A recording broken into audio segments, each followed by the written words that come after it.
cordial saludo para ustedes que nos están viendo a esta hora en cualquier parte del mundo. Y digo esta hora sin especificar cuál, porque esta posibilidad de transmisión en esta plataforma, pues da precisamente las opciones de que se hace el programa, quede allí y usted lo ve como usted quiera. Así que a cualquier hora y en cualquier parte del mundo, sea quien sea, muchísimas gracias. Bienvenido, licenciado José Acosta desde Toronto, Canadá. Buenos días, buenas tardes, buenas noches. Para Así usted y es. para todos. Bueno, volvemos hoy sobre lo que está ocurriendo en España y lo que está por pasar. La economía española, el gobierno de Pedro Sánchez, que está en un limbo en este momento, las elecciones que se efectuaron hace muy poco, en fin, todo relacionado con la situación eh, sociopolítica española. Así que lo invito a que usted comience. Muy bien.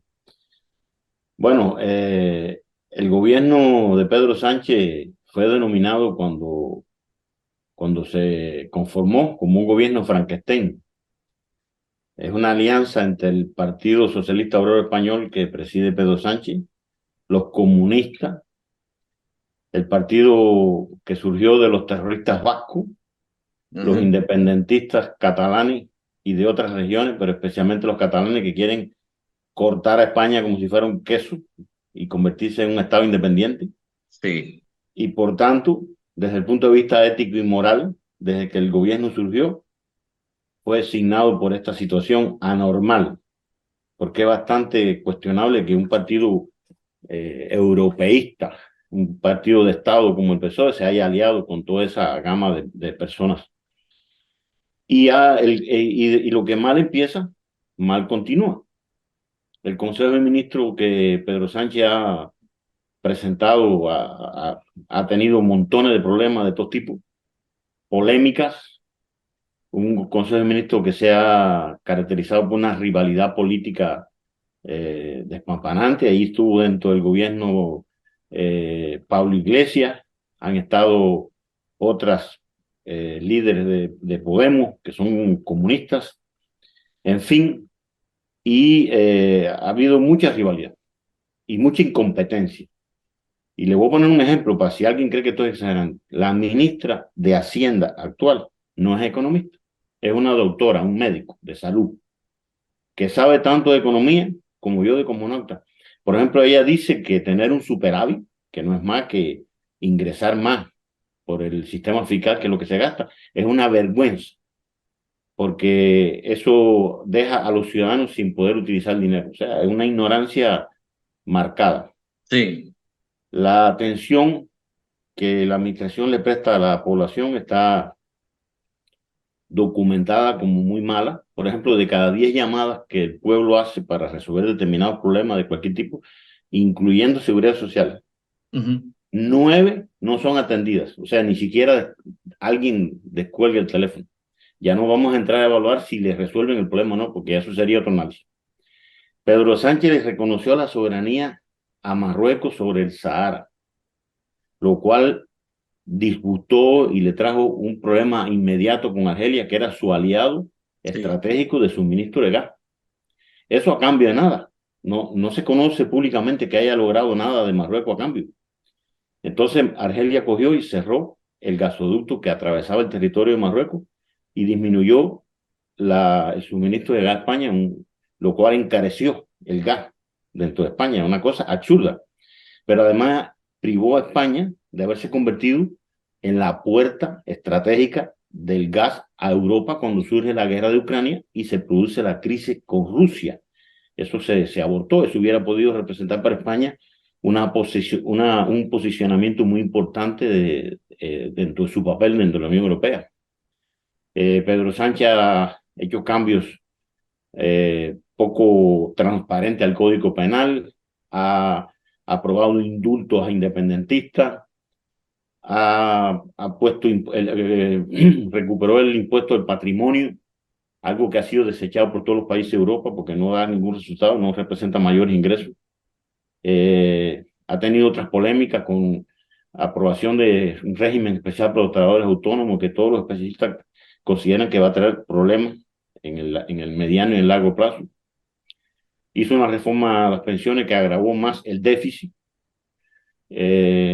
modificación del sistema penitenciario que ha supuesto beneficios indecorosos para más de 1.000 abusadores sexuales, conflicto constitucional con diferentes instituciones, especialmente con el Tribunal Constitucional, donde ha incorporado jueces marcadamente simpatizantes del PSOE, incluyendo uno que fue miembro del Consejo de Ministros.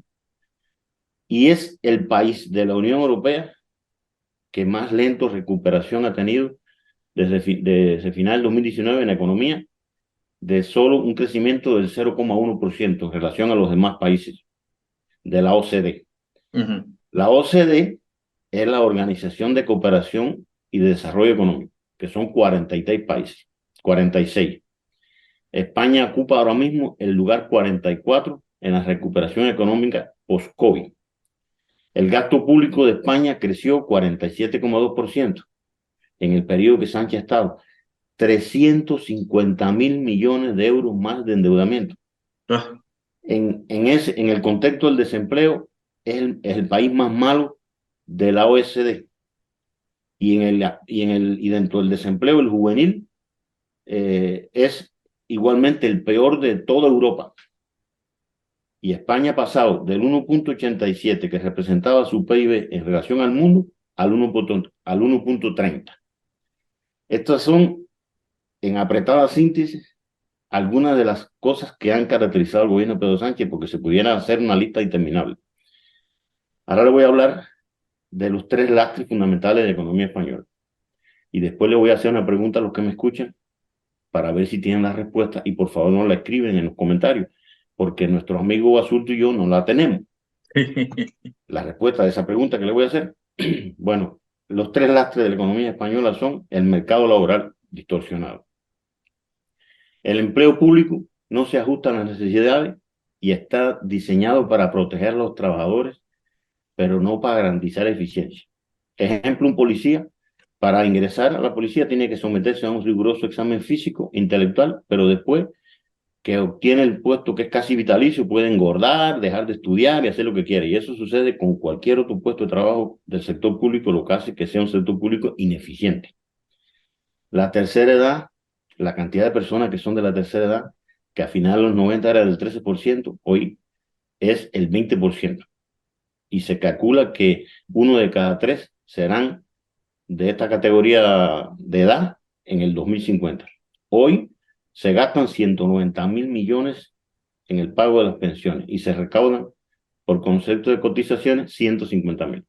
Hay un boquete, un déficit de 40.000 millones anuales, lo cual es un camino sin solución hasta ahora, porque otros países como Australia, como Noruega y otros muchos han buscado soluciones inteligentes, han establecido mecanismos diferentes para que el sistema de pensiones sea sustentable, pero España no ha hecho nada. Eso está ahí. Y el desempleo que ha sido disminuido en los últimos tiempos ha sido a base de crear empleo público. 55% de los empleos que se han creado han sido públicos. Y lo cual significa que ha sido pagado o se paga aumentando la deuda porque la recaudación fiscal no alcanza. El segundo lastre es la productividad. España tiene hoy en día una de las productividades más bajas. Fíjense que, por ejemplo, hoy con las mismas máquinas y los mismos trabajadores, apenas se logra producir lo que se producía en 1980.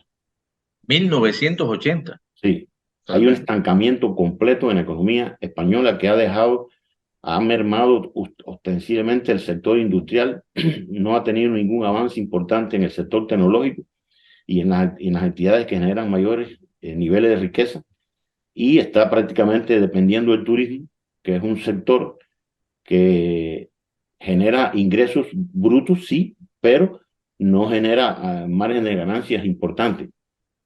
España es el país que menos invierte en I+D, solo el 0,7%. Y en Europa se invierte el 1,4%, se está quedando al 50%. España no tiene ni una sola universidad entre las 180 mejores del mundo. Y en lo que se conoce como el doing business, O sea, haciendo negocio en un ranking que hace el Banco Mundial, España ocupa el lugar 97, incluso por detrás de países como Senegal y Egipto. El Banco Mundial hace este ranking teniendo en cuenta un grupo de parámetros que se tienen en cuenta para valorar los países que mayor facilidad le dan para hacer los negocios.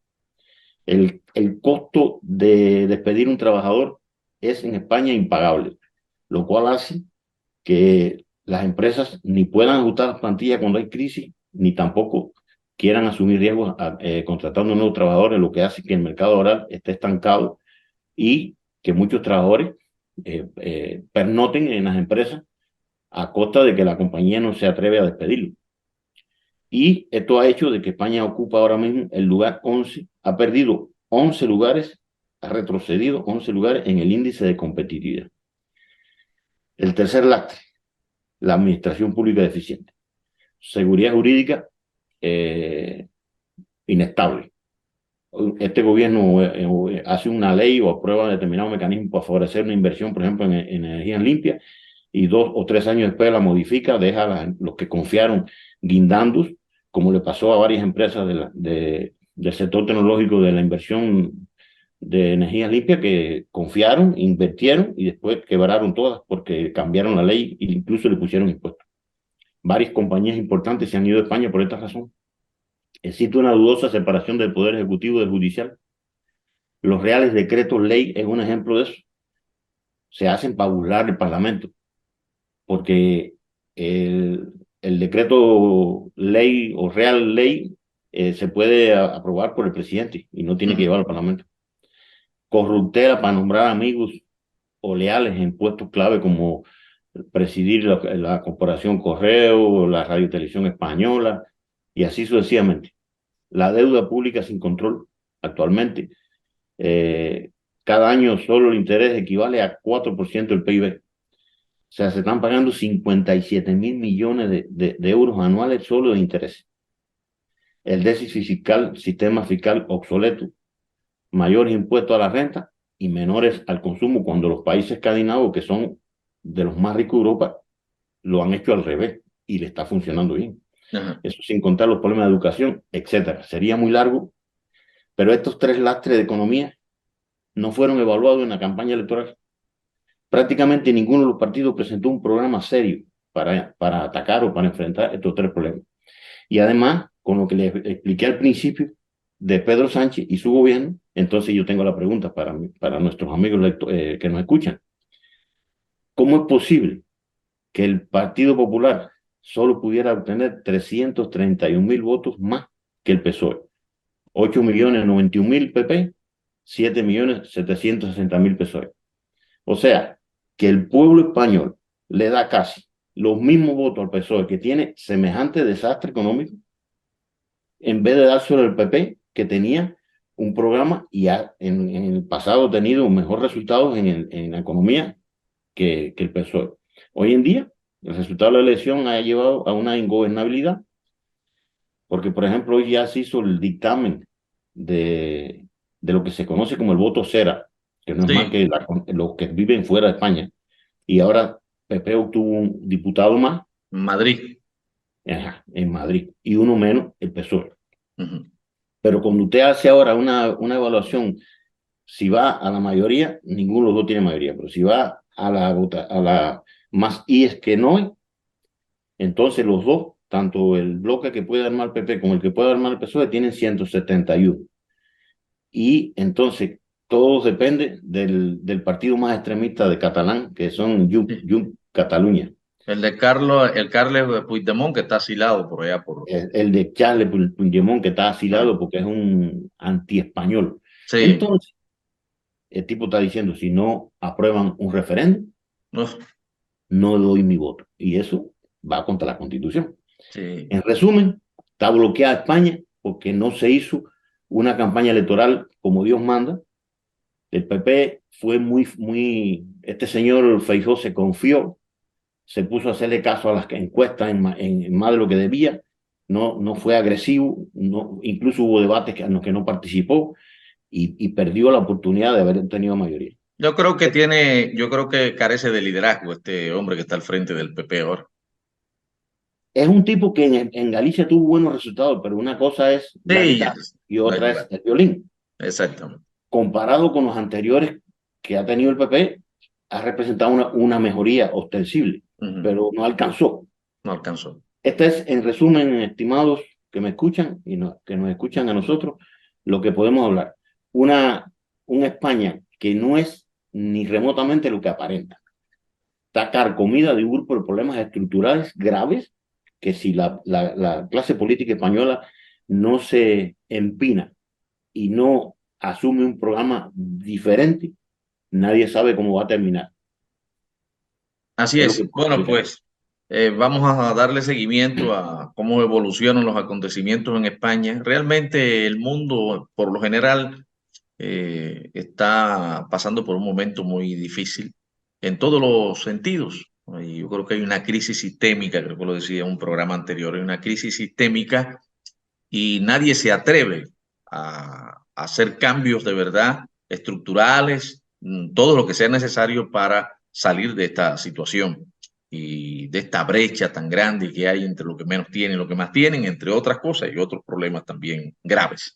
Muchísimas gracias, mi estimado amigo licenciado Acosta desde Toronto, Canadá. A ustedes muchísimas gracias. A usted que nos está viendo, puede comentar, puede reproducir nuestro programa, compartirlo, dar like, todo lo que se le ocurra, incluso hasta hablar mal de nosotros. Ah, eso No, sí, es le una vamos a buena idea. contestar, le vamos a contestar. Muchas Es algo demasiado gracias. democrático. Sí, muchas gracias, licenciado Bien, Acosta. gracias a ti y a todos los que nos escuchan. Bien, hasta la próxima. Muchísimas gracias a usted.